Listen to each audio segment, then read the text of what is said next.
आपने रंगे सियार की कहानी सुनी होगी, जो जंगल में सबको डरा रहा था, लेकिन बारिश होती है, सियार का रंग उतर जाता है और जब वो डराने आता है तो उसे लतिया कर सारे जानवर भगा देते हैं। आप देख रहे हैं पांचजन्य का डिजिटल प्लेटफॉर्म और मैं हूं तृप्ति। हिंडनबर्ग का हौवा भी इस बार रंगे सियार की तरह बाहर पिट रहा है। यह हौवा फुस साबित हुआ है। जी हां, अडानी के बारे में जिस हिंडनबर्ग की पहली रिपोर्ट से भारतीय शेयर बाजार में हंगामा मचा था, इस बार उसकी रिपोर्ट को किसी ने भाव तक नहीं दिया। कयासों के उलट वैश्विक बाजार पर भी सकारात्मक संकेत ही देखने को मिला है।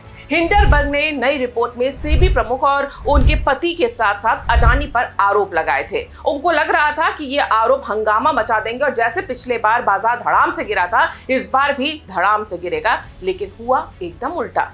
रिपोर्ट के बाद हंगामा तो मचा, लेकिन निवेशकों ने इसे बहुत ज्यादा तवज्जो नहीं दी।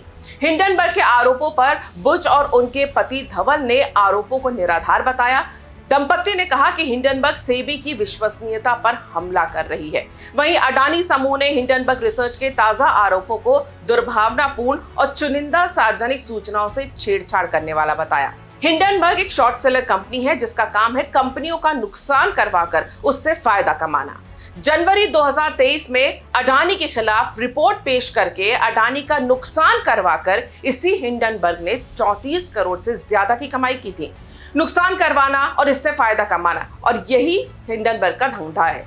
वहीं विपक्षी नेता और मीडिया चैनल से निकाले गए और अब यूट्यूब पर प्रोपेगेंडा फैलाने वाले तथा कथित पत्रकार हिंडनबर्ग की रिपोर्ट पर ऐसे विश्वास जता रहे हैं जैसे हिंडनबर्ग ने ये रिपोर्ट उनके घर पर ही बनाई हो।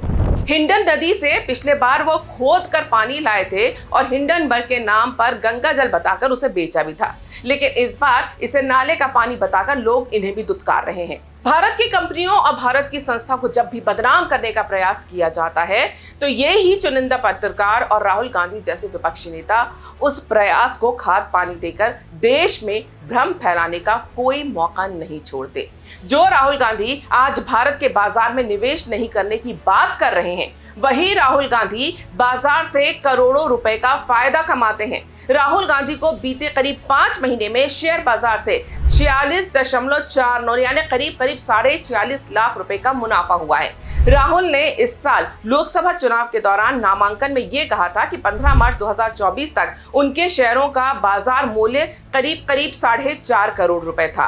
इसकी कीमत अब बढ़कर 4 करोड़ 80 लाख रुपए हो गई है। राहुल गांधी ने एशियन पेंट्स, बजाज फाइनेंस, दीपक नाइट्रेट, डिवीज लैब्स, GMM फॉडलर और Hindustan Unilever, Infosys, ITC, TCS, Titan, tube investment और LTE माइंट्री समेत कई कंपनियों के शेयर में पैसा लगा रखा है। ये वही राहुल गांधी हैं जो जनता से बोलते हैं कि आप निवेश मत करिए। हिंडनबर्ग की पहली रिपोर्ट की जांच के बाद सेबी, शेयर बाजार और सुप्रीम कोर्ट सभी जगह से बेइज्जत होने के बाद भी विपक्ष ये मानने को तैयार नहीं है कि ये रिपोर्ट गलत है। उनके मन में इस बात की टीस हमेशा से रही है कि कैसे भारतीय कंपनियां आज दुनिया में झंडा गाड़ रही हैं। सेबी ने हिंडनबर्ग द्वारा अडानी पर लगाए 24 में से 23 आरोपों की जांच कर ली, जिसमें कुछ नहीं निकला। फिर सुप्रीम कोर्ट ने भी जांच में दखल देने से इनकार कर दिया।